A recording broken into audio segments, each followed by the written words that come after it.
they just do things that are not the way that they used to do it. Like I've cried at work multiple times in workshops that have meaning, deep meaning. Seeing that and realizing we're at work right now. This is actually happening. Like those kind of things like just drive me to make sure that everybody can feel that. So that's what I'm hell-bent on doing that at work. That was Todd, a veteran of 19 years at Microsoft, talking about how changes in the culture have allowed him to become a champion for other employees who, like him, live with ADD. Todd and his family identified his ADD fairly young in life, and, for a while, a regimen of medication helped him be a 4-point student. But in 7th grade, a friend introduced him to marijuana. Todd decided he'd found a different way to manage ADD, quit his medications, and started a roller coaster that didn't fully settle down until he found the power of community through CrossFit. In this episode of Silent Superheroes, we'll talk about whether we live our lives again without a mental illness, how Microsoft has become more mental illness friendly under new CEO Satya Nadella, and finally, why Todd arrived to record this episode bearing a plant. Remember, Todd and I are just two people talking about our personal experience living with and managing mental illness. If you're considering making a change to your treatment plan, please consult with a trained medical professional.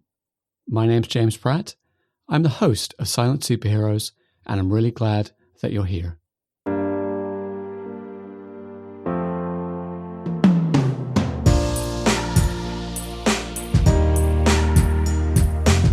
Welcome to the Silent Superheroes podcast, a series of frank conversations about mental health at work.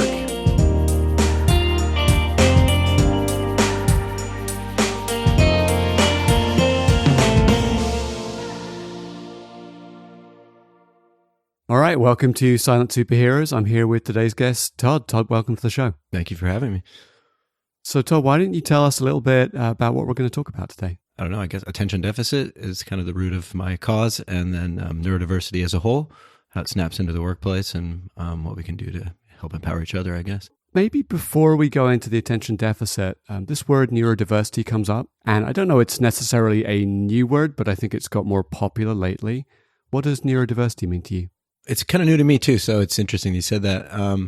To me, it encompasses kind of all of the different quirks that people have, and it's kind of a label, really. It's kind of what it is, like it kind of just an umbrella that encompasses all of the different facets of people who think that maybe they have something wrong with them and nobody really pays attention to it. So it's kind of an organization, I guess. So you mentioned attention deficit disorder. Talk to us a little bit about what does attention deficit disorder mean to you? It means mental chaos to me. I've been dealing with it for a very long time. So I've come through a lot of different portals, I guess, kind of the way I look at it. It definitely has a superpower for the industry I'm in. So it's kind of, it can be dangerous in that way. And it means confusion to me, really. Yeah. Okay, interesting. Yeah. Talk a little bit more about that experience of confusion. So from an early age, I guess, I was diagnosed when I was 8. My understanding, it was kind of on the forefront of doctors are now looking for a reason that, your child acts crazy. So my parents, God bless them, they didn't know what they were doing. So they figured out something was off. And so that's kind of where it started for me, but then they started forcing me all these drugs, right? So Ritalin was pretty bad. And then kind of, it's 8 years old. So trying to deal with that at the same time, you're just trying to learn things and not comprehending things. I think those two things kind of melted together into forming my identity at that point in time. So to me, for probably the first 2/3 of my life, it was around dysfunction and why am I not acting the way I should be acting. So you were put on Ritalin when you were 8? 8. But evidently that didn't magically cure you or make life any easier. So talk about that. Yeah, I can't speak for my parents. I don't know what exactly they were looking for. Probably some kind of magic bullet, right? But for me, it just made things actually worse. I mean, it calmed me down in a way that I could, if you want to look at it that way, it kind of zombified me. But I could do better scholastically, but everything else would pay the price on the other side. So you would know when you're coming off it, and then suddenly it's like a rocket ship. What were the more problematic behaviors outside of the schoolwork? I was just always wild. So I'm the youngest of 3. I have 2 older sisters. I think I was just not like them. So it was like, what the hell's wrong with this guy? So I don't know, just high energy, just a lot of, fidgety. Not so much anymore, but Yeah. Like I get hyper focused on things. I would take things apart, people are like, what's going on with that guy? So I think that was pretty much it. And for some reason, I'm just imagining like a bedroom, like strewn with like, half taken apart, like radios and toys for sure. and stuff with like trucks, that. I'd figure out how to take them apart. Like all the toys. Yeah, for sure. I'm almost thinking of, do you know the movie Toy Story? Yeah. I forget the kid who lived next door's. Yeah, right. Like that, well, right? Not so much in the torturous actions, but yeah. Interesting. Never thought of that. Yeah. So, and it's interesting because my dad, he would buy me like erector sets and like construct like all these cool things, they were, I shouldn't say my dad, but he was more mechanical, but I would just get caught up in building things for hours. Like that was so, yeah, I mean, it was pretty cool. Walk us through kind of a little bit more of the journey. So, high school, college. Yeah. So this is where it gets crazy. So, we lived in California, and my mother was a school teacher, and my father was in the prison system, but not on the inside. Like he worked for the prisons. So, right, you have to make a clarification. Important clarification. Right. Yeah. Some people are like, well, okay, we're gonna see where this is turning now. So we always moved. So we moved a couple times with the prison system as he took different jobs. So I was raised here, so in Parkland, just South Tacoma. And then he worked on McNeil Island then. And then we moved to California. Lompoc is the prison there. And that's where I was diagnosed. So from there, it was, therapists won't tell you it's normal, but it was a pretty typical life in my eyes. It was just, go to school, whatever. And then we moved back here, kept going to, different doctors for different reasons, same focus. And then about 7th grade is when all hell broke loose for me. So I was pretty much a 4-point student till 7th grade. I remember a friend of mine snuck a joint out of his mom's ashtray, brought it to school, and it was just like, oh, this is different. I don't need to do this anymore. And I had always been feeling like, I have to make the walk of shame to the health room to take my medication midday, because by that time it's Dexedrine, so it's not the same dosages and everything like that. Once I realized that there was a different way to manage it, I guess. Different path. Yeah, absolutely. About 7th grade, 8th grade, I guess, I just went off medication. I was like, I'm not taking that anymore. So you guys can keep paying for it, but I'm not going to keep taking it. So that was kind of the trigger maybe for this. Yep. It was a Wild West after that. And so there probably were some times that I would try to get back on it just for some reason. I don't know what it would be, but then it was like, I'm not doing that. I just became rebellious as hell. So 7th grade, I was a 4-point student. 8th grade, I was getting suspended. Like it was a definite crash, right? From there, things worsened. So I only made it through 10th grade in credit. About 10th grade in credits at high school, and I fully ejected. So I would just do whatever I wanted, come to lunch, hang out with my friends. It was pretty much a social hour.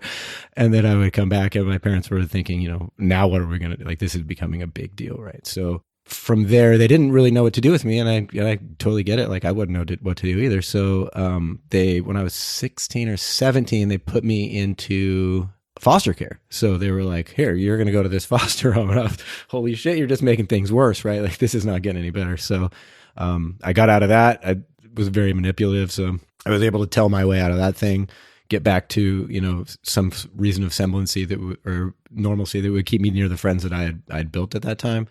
Then I met a girl, and then I moved to Florida when I was 18. So that was pretty much my youth. No college, nothing like that. I moved there for a year, came back after I decimated my entire financial life, and then I moved back from Florida. And then I met another girl here, and then I had a daughter. So when I had my daughter, obviously things change.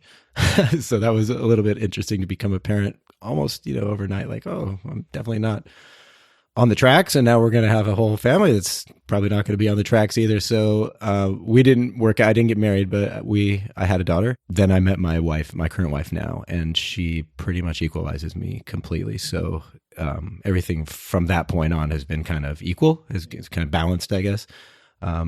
That was when I was 21. Sometime about 10 years ago, I guess, I decided that through my focus at work and the lack thereof, I decided maybe I should take another look at medication. And then, so that's where I started this road back to where I'm at now. So that's awesome. You said your wife evens you out. So talk about that. How does that work for you? She's all of the things that I never learned, I guess is kind of the easiest way of looking at it. So I don't do checkbooks. She does all the work, right? So those kind of ideas are solid in the more spiritual way. Like, I'll fly off the handle. She's just calm and steady. Like, she's a very patient person. I'm not so much. So like in all of those kind of different emotional ways, I think we pretty much balance each other out. That's awesome. Yeah. That's awesome. Yeah, it is. For those 10 years between, it sounds like, so 21, 31, what was going on for you? Well, I had a daughter, so I knew that I was going to have to focus on that monetarily, had to make things float that way. I was always just looking for ways of stability. So I've had a million jobs, literally like every job you can think of. Fueled planes on the SeaTac runway, and I've been a garbage man in Minnesota. And I've done all kinds of crazy shit. But I've always been constantly looking for things that keep me focused, or else I just go completely off the rails. So my life between 21 and 31 was in search of that, I guess, in search of stability in the ways of money, and I was pretty shoot from the hip. So I knew I needed to calm down a little bit, or I wasn't going to be a very good role model. So thankfully, as soon as I had a daughter, pretty much we were just like, we should just keep having kids. So we had three more boys in succession, which are all pretty close. So my daughter's 20, she'll be 23 tomorrow, and my youngest is 15. So that kind of kept the focus. Like, we're going to keep busy doing this thing, right? So a prescription, if you have ADHD, is just have a large family, evidently. I mean, or just keep yourself really busy and a patient wife. That'll do it.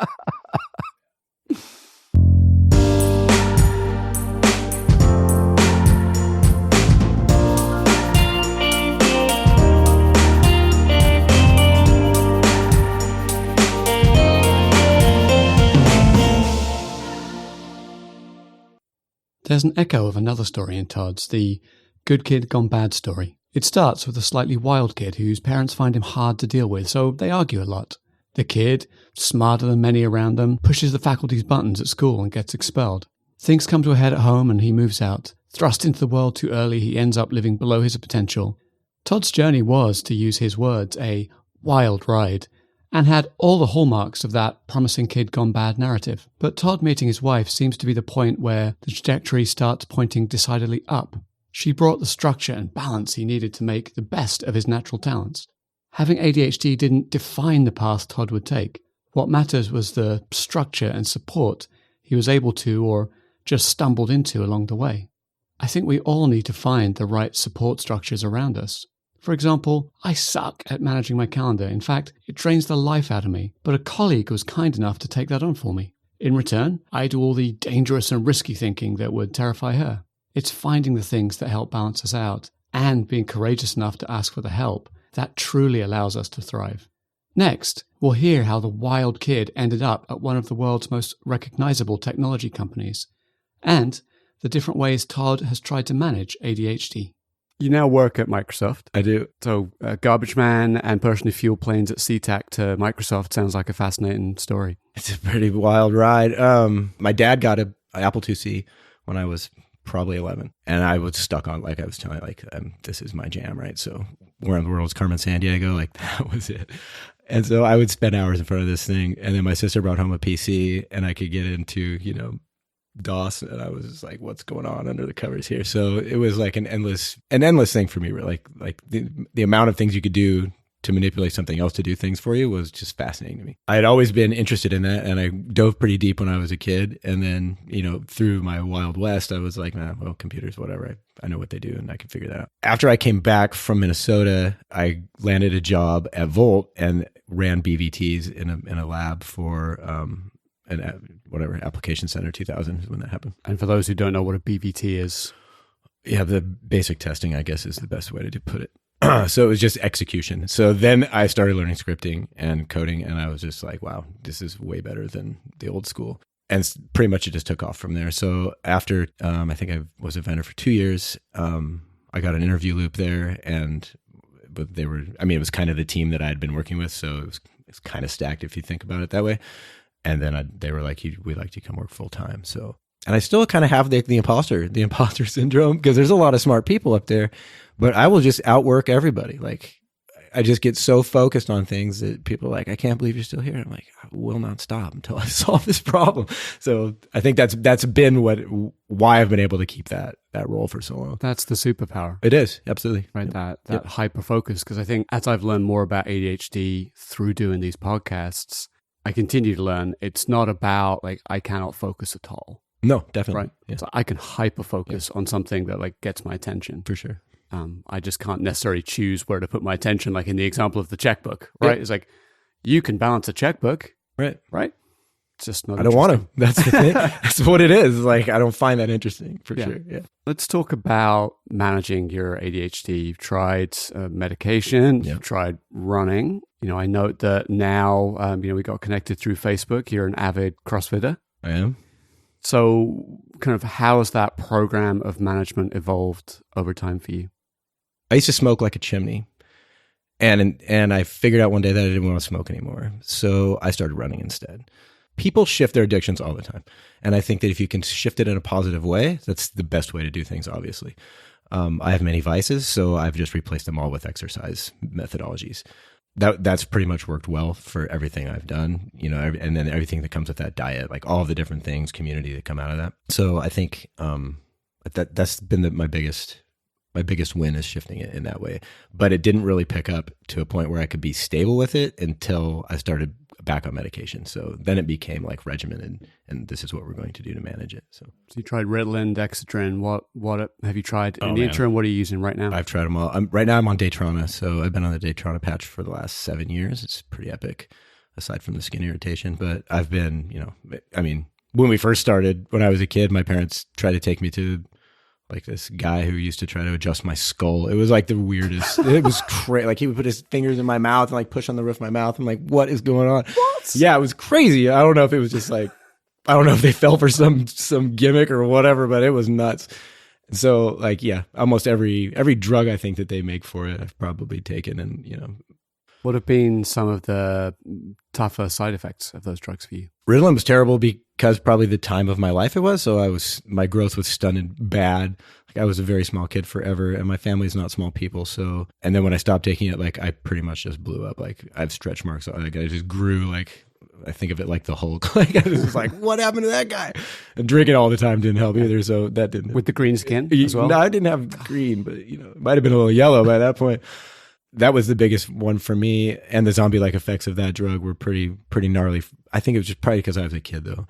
Definitely remember I was probably over-medicated. There was times where I was like pulling my eyelashes out, like crazy things, like that just weren't normal, right? Later, there was like, I think I took Concerta once. There were sexual side effects. Did not enjoy that. I think the patch, the Daytrona patch is pretty good. Yeah. It's been the best. Do you have any side effects? You said skin irritation. Anything else? That's it. Yeah. Well, the fact that if you don't take it off, you're not going to get any sleep.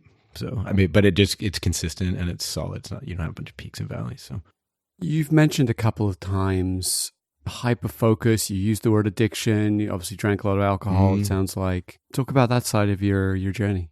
It's a side I have to constantly keep at bay. So it's like I'm a highly addictive person, I would say. Like I never got into really hard drugs. Like probably cocaine's the worst thing I've ever done. And it's probably like twice in my life. Like marijuana, no problem. We smoked that all day long, and now it doesn't make anything worse. But I don't do that anymore. But I do find when I get like working at Microsoft was dangerous back in the day because we work hard and we play hard, and there was a lot of times at work where I would get more inebriated than I would ever get at home, and I would tell my friends like I get more messed up at work than at home. They're like, seriously? I'm like at work in the office? At work, like game on. Like we would go for lunches. Like it was just getting out of hand up there. And I realized like, you can't keep this up. There's no way. I mean, A, you're probably going to lose your job because this team won't function. And B, I'm staying up there until late at night, my family. So it wasn't going to work out. So I always have like this rolling wave of, when I get to 3 beers, I'm like, I'm just either going to keep on going or I'm just going to have to stop. So there's been stints in my life where I've quit drinking for a year, try to get back into it. And then I realize that it builds again and then it's pull the e-brake. So it's just been focusing more on things that I know will keep me busy and things that I know that do that in a way that I can help evolve other humans. That's pretty much how I roll now. So how much CrossFit are you doing? I CrossFit 5 times a week consistently. I've been doing that for 7 years. And then, that bleeds over into all kinds of different running and all kinds of stuff. Okay, cool. So you do other exercise absolutely around that as well. What else do you do? Yep. I run all the time. We do Spartan races, pretty much anything that is a community building exercise thing. So Ragnar relays, all kinds of different stuff. Heard you say community a couple of times. Talk more about community and how that helps you. Yeah. So the CrossFit community was definitely something that I think the easiest way to portray it is I had alienated my family based on, my crazy years as a kid, and it's still pretty damaged, but whatever. So my wife had been going to Zumba is really where it started. And then she found a CrossFit gym in the back room of the Zumba studio. And for years, like I watched her, from a bar stool getting fitter. And I'm like, God, what's going on over there? So one day she was like, you should come with me. And I was, a year passed and I'm like, no. And then we got in this huge fight. One drunken night I came home and I was like, fine, I'll just go with you the next day. And so what I found there was, and I get kind of emotional about it, but the people there were just willing to selflessly give to somebody sorry. It's okay. To somebody they don't know, just based on who they knew. So it profoundly moved me in a way that pretty much changed everything I did. So that's how that worked. That's amazing. Yeah. Have you been able to find community in other areas of your life, or is that That was the apex of that. Now I seek it everywhere. So anywhere I can go play a role to fulfill, like I always think now that I have to pay that back. So I could speak chapters about the things that CrossFit has done for me in that way alone, and just those people in my community. So I do that work as repayment. So now I teach kids CrossFit in school, and like all of these different things that I do basically are built up around that and those people. So I think it's so true for all humans. Like we're a tribe species. Absolutely. Right. And, I find myself saying this all the time, but we're so disconnected, I think. Completely. Now. Yeah. Even though, logically we're more connected than we've ever been, but the reality is not that. No. And those communities were... Not in meaningful ways. That's the problem. Yeah. And I found that, I for a while went to AA meetings because, I also was drinking far too much at some point as I was trying to figure out what was going on with me. And I found the same way. Like it was the first time I'd been somewhere where like people seemed to genuinely care and be like happy and glad that I was there. Yeah. And that moved me a lot in the same way. You've done a lot of different work. How has ADHD helped and hindered those jobs on the way? Like we just like it has to be I have to be interested in it, right? So obviously the hindrance would be if I'm not. I'm not going to keep showing up. So how interested were you in garbage? Definitely not in Minnesota because it was the middle of the winter and not favorable. But I mean, I could actually see like seeing what's in the garbage. Like that sounds quite interesting for a while. I dig through a curb full of garbage for days, but loading in the back of the truck, it was cool. I mean, it wasn't that bad. It kept me busy physically, so it was a physically demanding job. I will say that. And then the elements on top was equally as interesting. But we moved there. Jocelyn's family. So Jocelyn, my wife, she's from there, and her family was like, "Hey, you guys need to change of pace. Just come on over to live in our basement." I was like, "What?" So why not? That's how it was. Just, yeah, sure. Let's just leave where I've lived forever and just go to Minnesota for no apparent reason. So we drove there in a blizzard. It was wild, but yeah. So in that way, it's always kind of kept me fluid, kept me moving into new things. The hindrance, like I said, is always the problem with, so time is a big deal for me. Like not getting to work on time. I remember that was a problem when I was a kid. Even through the middle of my life, like, I just don't feel like going today, it's things like that I didn't really think as a big deal. I remember, like the consequences are, affecting consequence, that was called. I've always struggled with that. Like, I don't realize if I don't go to work, I'm probably going to get fired. It's just, it never occurred to me. I remember one time in third grade, as a matter of fact, it's interesting. I was just thinking about this yesterday. There was a paper we were doing, you leave the refrigerator open, what's going to happen? And I could not put the two together. Like, here's a refrigerator open and here's like a puddle of, melted ice. And I was like, what? And teacher's like, you don't see that? And I was like, I don't understand that concept. I mean, now obviously I get it, but there's a lot of things still in my mind. I'm like, I don't know why we have to do things in conformity a lot of times. And I think that has been a superpower. Like I'm always pushing the boundary, or sometimes I don't even see it. So I'll just habitually overstep and people are like, wow, like you didn't even see that line. You said chaos right at the start. And I'm hearing something different than chaos. In a chaotic environment, like there are no boundaries, right? And you've just described the benefit of not seeing and operating within boundaries. But yeah, you're right. It's not chaos to me. Yeah, but exactly. It's chaotic to other people. That's what it is, really. Interesting. Yep. So interesting then the way that you introduced yourself was through the lens of other people. Yeah, I do that often, actually. Yeah. How people see you, not like who you are. Yeah, I struggle with that a lot. So let's do that introduction again. I don't know if I could. Because now I'm biased. So I'm like, I got to think about it. Well, but yeah, consciously, let's try and make that a Todd introducing himself for the power and the strength that he has and not through the negative lens of other people. Yeah, that's a stretch. You have a very hard time. Like, even my wife says, like, why don't you ever take credit for the things that you do that are awesome? I don't see it as awesome. So it's really hard for me to tangibly pull those kind of things out. Can I have a go? Sure. So I would say, hi, I'm Todd, blessed with the ability to focus on things that I think are really important, the ability to push boundaries where other people get confined. And that comes from having ADHD. Can I use that? Yeah, absolutely.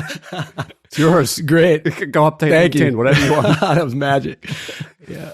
Because that's that topic of the way that society sees people who have a mental illness, the labels that we end up putting on ourselves, and this ongoing sense that, we don't, in inverted commas, fit into society. Yeah.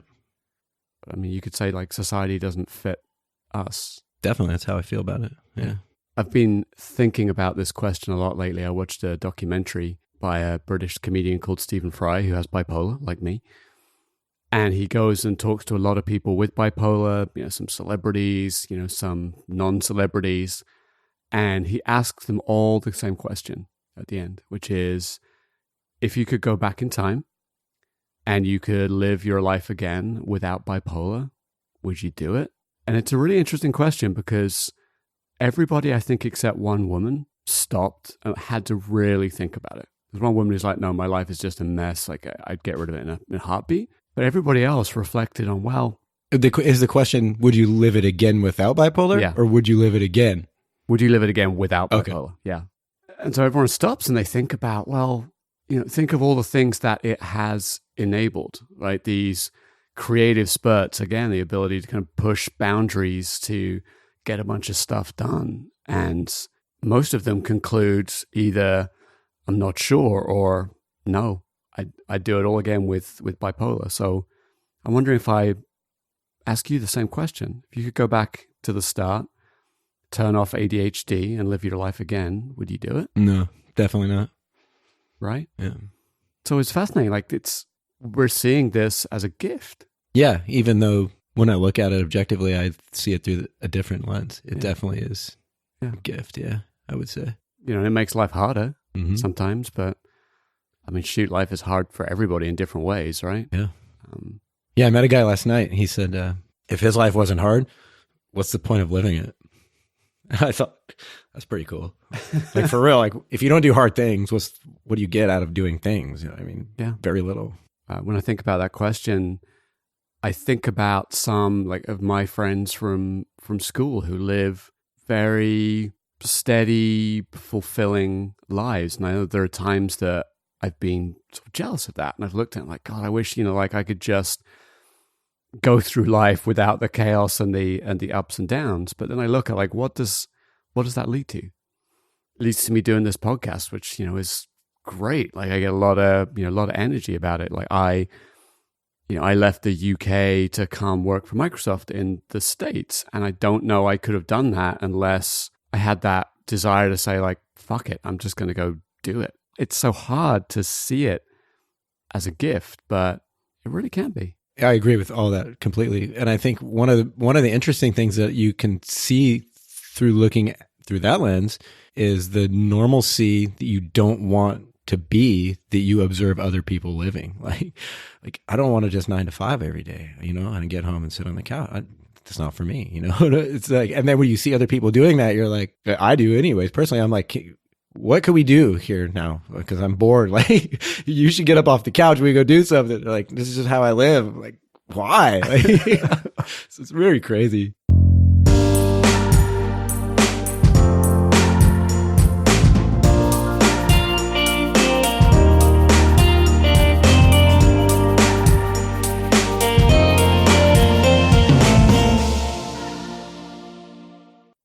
From an early age, Todd tried a lot of things to fit in with his ADD. He walked the standard path by trying a few different medications. He tried the alternative path of skull adjustments. And he's tried the illicit path of drugs and alcohol before finally finding comfort in the combination of CrossFit community and medication. This is his journey of trying to belong. But there's a parallel journey he's taken of acceptance, coming to terms with who he is and the ADD that's part of his identity, accepting that his approach to life is a little chaotic and that his life wouldn't have been as rich without his ADD. For Todd, his journey to Microsoft and his ADD have combined in a magical way where he's able to be a resource for others. So with the Microsoft, having worked there, I know it's a culture where people who can hyper-focus and kind of be creative and push boundaries are valued. What's been your experience? The culture there's changed, and it's changing substantially every day. My regular job, I'm pretty proficient at that, and I leverage that to do other things that I find meaningful in that way. So at some point there will be an impasse where I will split that off and go a different way. But you mentioned doing your job well, and then there's some other things that you're doing. What are the other things you're exploring? So there's a huge mindfulness movement up there. Pretty much everything coming out of global L&D is pretty awesome right now. There's they just do things that are not the way that they used to do it. Like I've cried at work multiple times in workshops that have meaning, deep meaning. Seeing that and realizing, stepping back and being like, we're at work right now. This is actually happening. Like those kind of things, like just drive me to make sure that everybody can feel that. So that's what I'm hell bent on doing that at work. That's great. Yeah, that's great. It's very rewarding. It feels like they've created some sense of kind of emotional safety, Yep. ability to be authentic. Absolutely. Yeah, that was not there when I was Definitely not. I left in 2010. That was not a time that you would cry get at work. you would get trampled if you did that. Yeah, for sure. Yeah. So and then through that, it's just it's creating groups and it's being an example of empowerment to other people. Like we can stand up in a meeting and we can ask somebody like, why are you talking like that? Like we couldn't do that before. Like you would just cower. Like why are you being a jerk? Yeah, right. Exactly. Yeah. Why don't you let this person talk? You know, like we all have something to contribute. Obviously we're all working in the same place. Just because you have a bad attitude doesn't mean everybody should have to suffer. So I think you said you've been there 17 years. Yep. So you were there through, I think, the tail end of Bill Gates' leadership. Yep. Steve Ballmer area, now Satya. Yep. How have things changed, do you think, through that time? Exponentially. It just went from a culture of, it's almost oppression is really kind of dictatorship. Like that shit doesn't work in a place like that. Seeing him come in, and then I really hadn't paid much attention. And then Satya's book came out, and I was like, nah, whatever, it's moneymaker, you know. But then I started reading it and delving into like his personal life, and it's legit. Like the way that he portrays himself in a corporate sense is actually what he wants, what has worked for him and what he wants to evolve as like his legacy, right? So, and it's working. So I think, you know. And I believe I'm right in saying he has at least one neurodiverse kid, right? Yeah, right. Yep. So it's really interesting because he has had to accept that there are people whose brains operate in a different way. And I guess that's informed how he thinks about the culture of the company. Yeah, definitely influenced it for sure. Yeah, because when you're in a position of leadership, you know, like it or not, what you do, think, say, how you act influences how everybody else does. Yeah. Yeah. And when you transgress like what they think about that, I think that's really where the magic starts to happen. Earlier in your Microsoft career, did you have any issues with ADHD and managers or your performance or anything like that?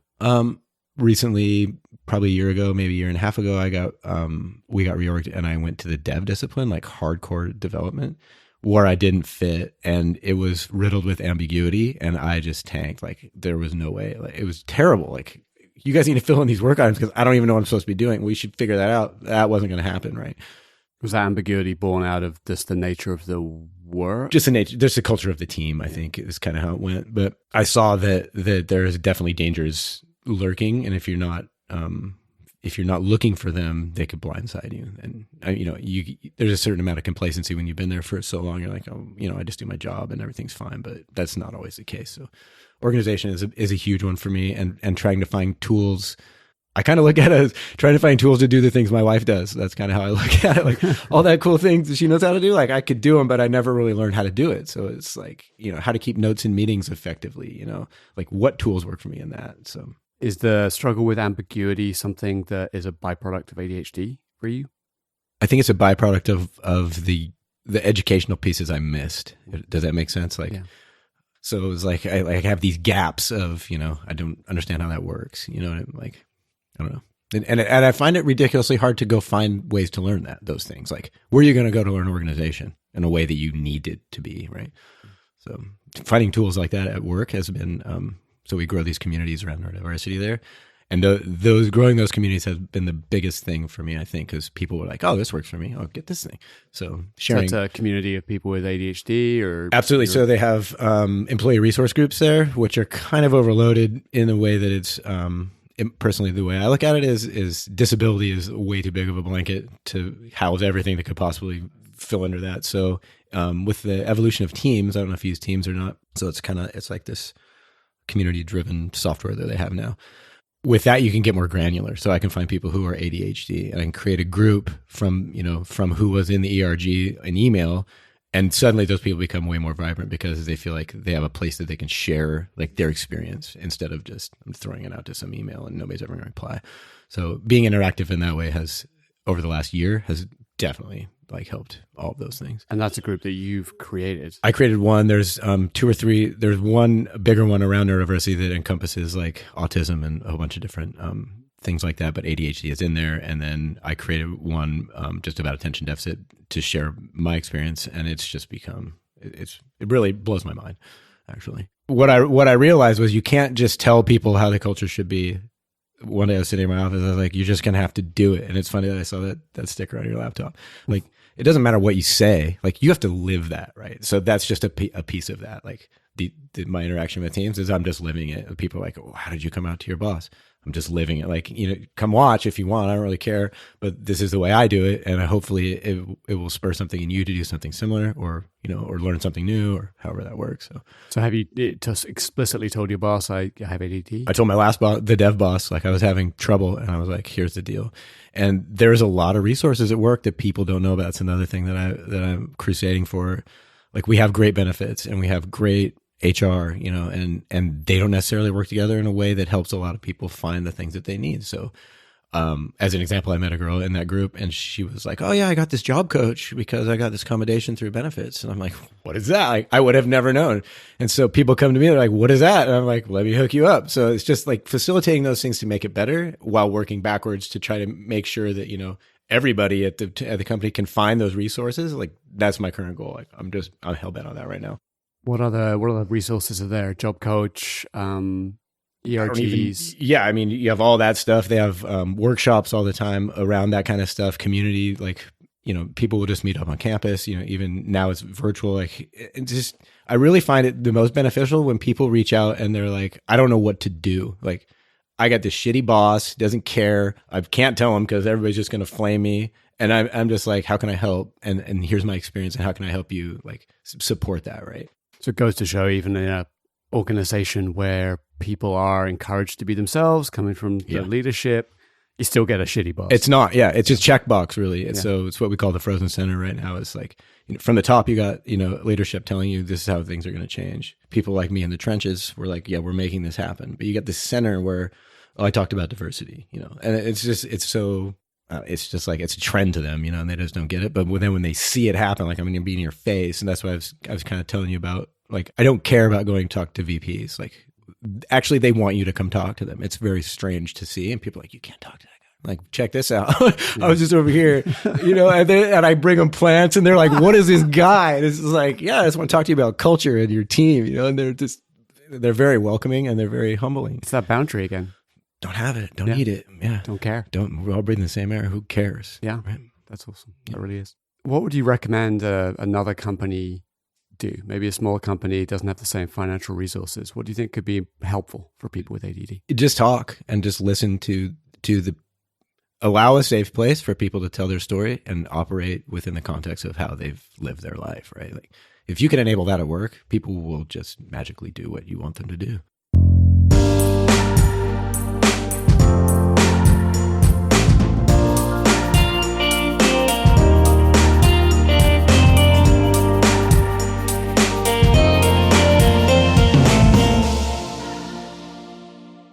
All right, I've been waiting to ask this question.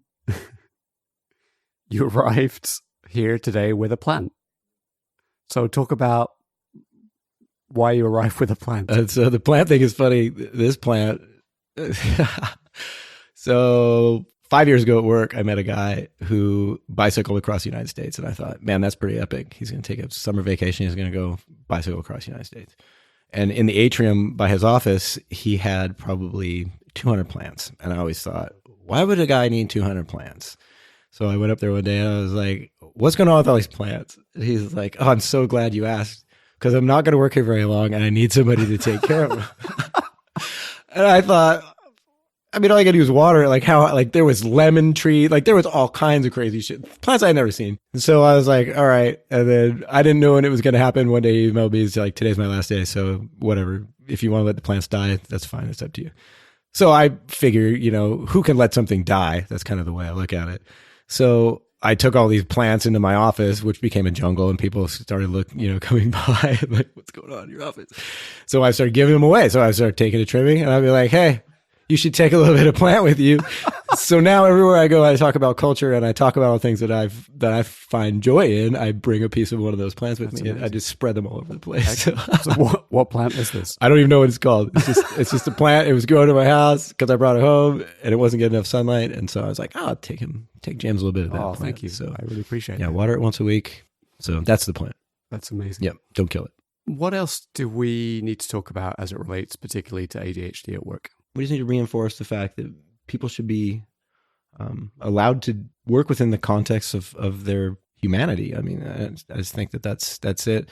I found that a lot of people at work are afraid to be themselves, and probably for a good reason in a corporate setting like that. But I think that if you have management and support around you that realizes that that's a huge step in vulnerability, and that they can probably be a better person by recognizing and helping facilitate how they can, allow you to do good work. I think that that's what we should be pointing towards all the time.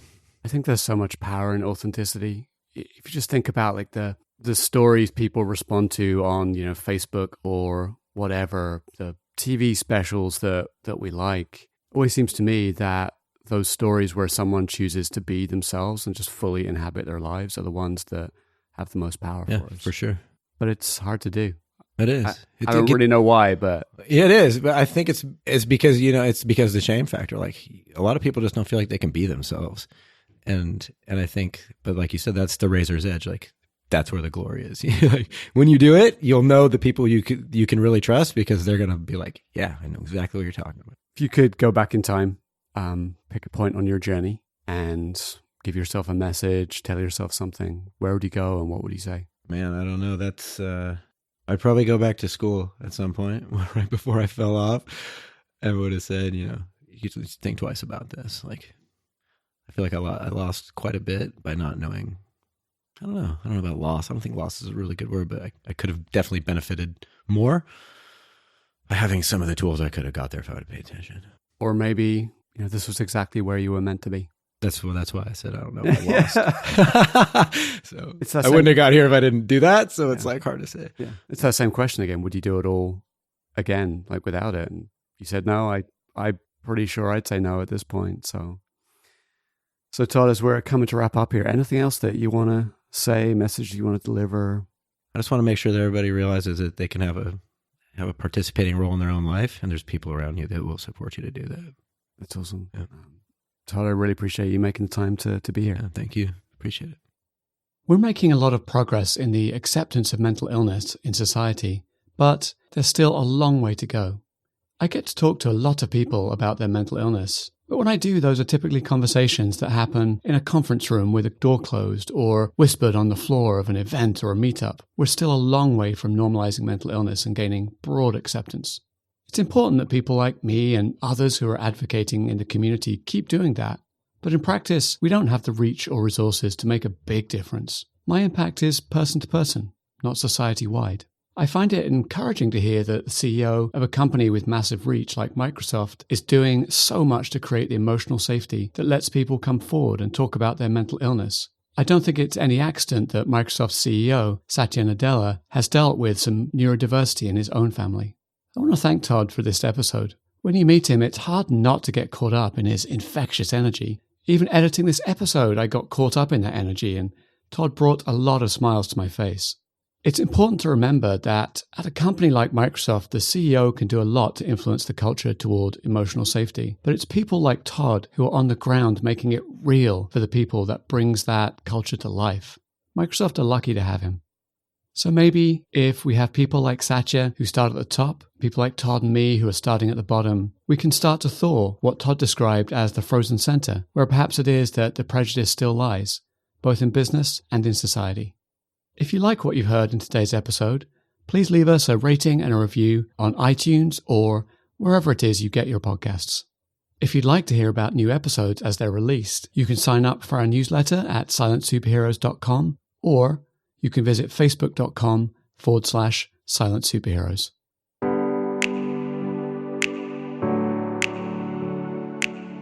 Take your mental health seriously. If you need to speak to someone, you can call 1-800-273-8255 or text crisistextline.org at 741-741. Both provide 24/7 confidential counseling to people in the United States. Worldwide, visit iasp.info/resources/crisis_centers/. To help others find the Silent Superheroes podcast, please leave a review on iTunes or your favorite podcasting service.